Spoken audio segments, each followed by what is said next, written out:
Et bonjour les loulous. Alors j'espère que vous avez eu un bel été et que vous avez entamé une bonne rentrée, parce que c'est un petit peu la même chose pour moi. Et justement, puisqu'on parle de cet été, on a eu droit à un nouveau Superman, et je me suis dit, tiens, si on comparait les différentes versions ciné. Alors, on ne parlera pas de George Reeves, puisque c'était à la télé.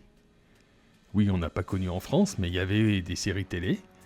Même si le pilote de la série était un film de 1957 intitulé, accrochez-vous, Superman et les nains de l'enfer, je n'invente rien, je vous jure. Et on ne va pas non plus prendre les films qui ont Superman dans le titre, comme Bruce Lee contre Superman, parce que bon, je l'ai pas vu, mais rien que le titre, c'est inspirant quand même. Peut-être pour une autre fois. Et bien sûr, pas les versions animées qui mériteraient aussi un épisode à elles seules. Ce qui veut dire qu'on va commencer par le Superman de 1978, réalisé par Richard Donner. Oui, Richard Donner. Monsieur, celui qui a fait les 4 films L'Arme Fatale. Le film est un carton monumental malgré la faiblesse des effets spéciaux, pourtant de bonne qualité pour l'époque. Mais surtout, il y a une leçon à retenir quant à l'adaptation comics au cinéma.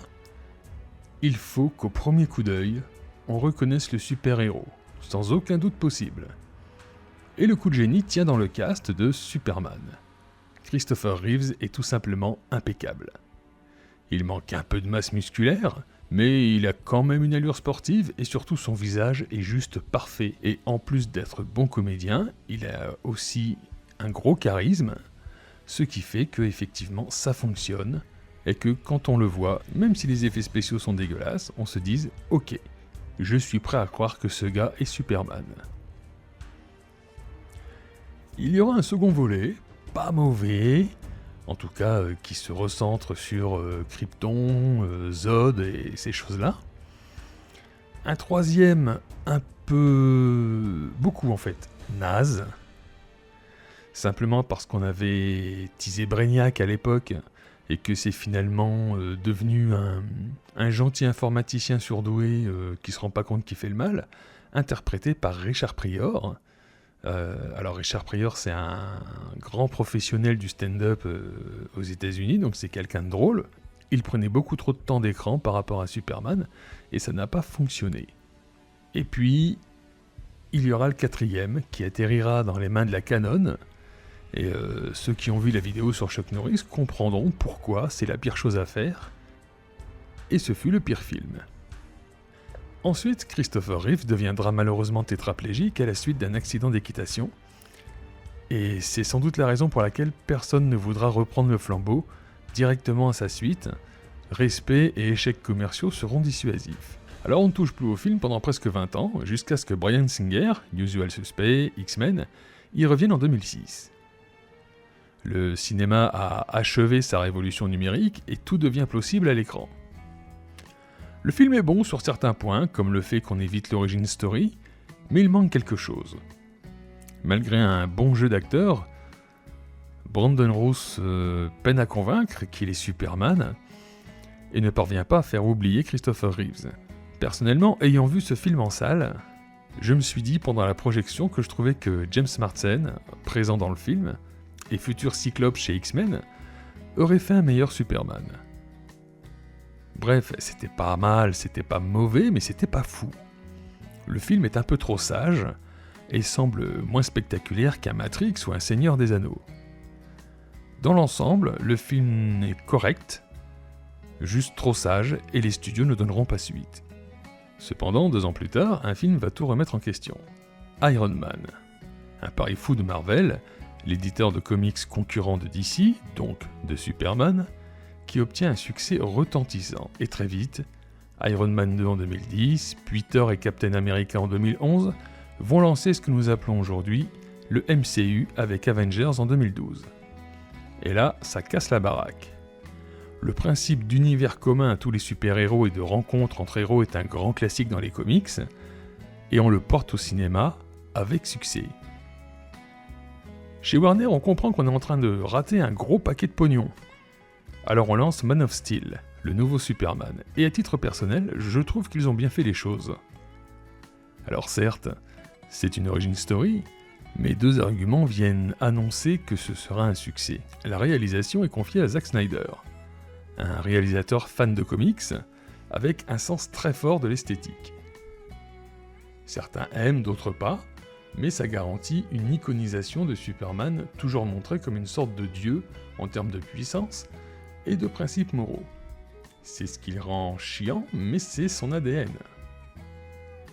Et puis au casting, ils ont trouvé un comédien convaincant, Henry Cavill, un acteur britannique qui a la tête et la carrure du rôle.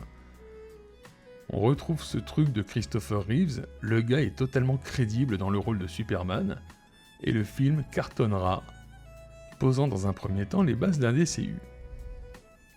Sauf que chez Warner, ils vont déconner.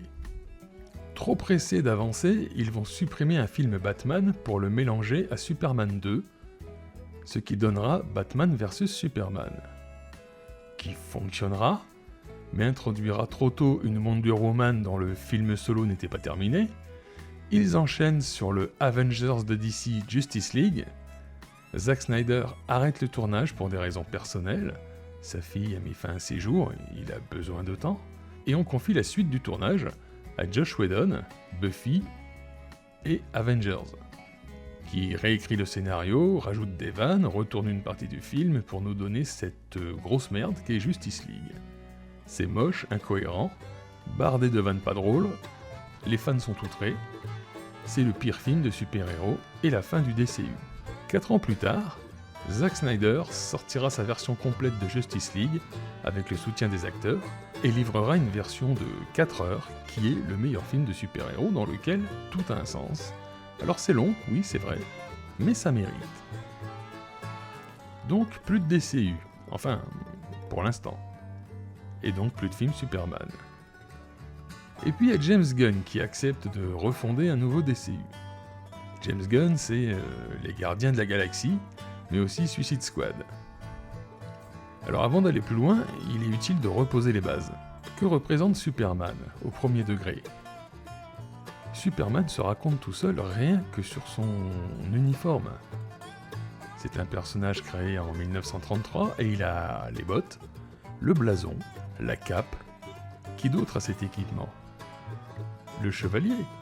Superman est une relecture moderne du mythe de ce qu'on appelle aujourd'hui le chevalier blanc. Un genre de Lancelot mais qui ne couche pas avec la femme de son roi. Superman est aussi une figure christique, et c'est une personne qui inspire un certain respect, qui porte certaines valeurs, qui bien que pas humain, représente le meilleur des valeurs humaines. Et puis il y a James Gunn. Alors j'aime bien les films de James Gunn. Ils sont marrants, mais ce dernier, il aime avant tout les losers. Les gars un peu dysfonctionnels, ridicules, qui se font humilier, et leur donne quelques moments héroïques qui rattrapent principalement leurs propres conneries qui les ont menés dans cette situation. Et ça peut être cool, et ça l'a été avec les Gardiens de la Galaxie. Ces gens bizarres, un peu cons, mais pour lesquels on a de l'affection. Moi je marche là-dedans. D'autant que James Gunn sait tenir une caméra pour raconter ses histoires. Bref, on nous sert James Gunn pour faire une adaptation de Superman, je ne critique pas son talent. Mais c'est le réalisateur le moins adapté pour un personnage qu'il faut respecter avant tout. On se moque pas de Superman, on déconne pas avec Superman, on n'humilie pas Superman.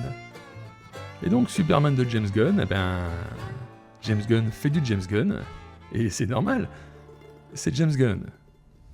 Premières images de Superman, un Superman qui s'écrase au sol, un peu comme une merde, blessé, vaincu, et c'est parti, le héros est déjà humilié, mais ça va pas s'arrêter là. Krypto, le super chien, vient le chercher, le saisit par la cape, et le traîne au sol jusqu'à la maison. Et ça me rend dingue, parce que le film fourmille de bonnes idées, de trucs cool, mais ça détruit Superman. En fait, Superman, c'est pas un film dans lequel Superman aurait dû être. Même l'acteur choisi, David Corenswet, qui est pourtant bon, joue comme s'il était un gars normal, ce que Superman n'est pas. Alors, je ne comprends pas l'intérêt de rendre Superman normal, puisque c'est justement ça qui le rend intéressant. Il ne l'est pas. Du coup, en ce qui me concerne, je reste sur le Snyder, que j'ai trouvé beaucoup plus convaincant. Alors oui, peut-être que Zack Snyder en a fait un peu trop, mais En tout cas, il respectait le matériau de base. Et puis alors, un petit détail, mais c'est détail. La cape de Superman dans le film Superman, c'est une cape. Alors que dans le film de Snyder, c'est une cape numérique. Ce qui fait que quoi qu'il arrive, elle est toujours dans le bon mouvement. C'est pas grand chose, mais ça a beaucoup aidé le personnage à être crédible. De même, c'est le seul Superman qui n'a pas le slip par-dessus son pantalon. Je vous passe la blague, ça fait des années qu'on l'a fait. Mais du coup, je le trouvais plus intéressant. Et vous, c'est lequel votre préféré? Donc, n'hésitez pas à me dire quel est votre préféré et pourquoi. On fait super bisous. Allez, à bientôt.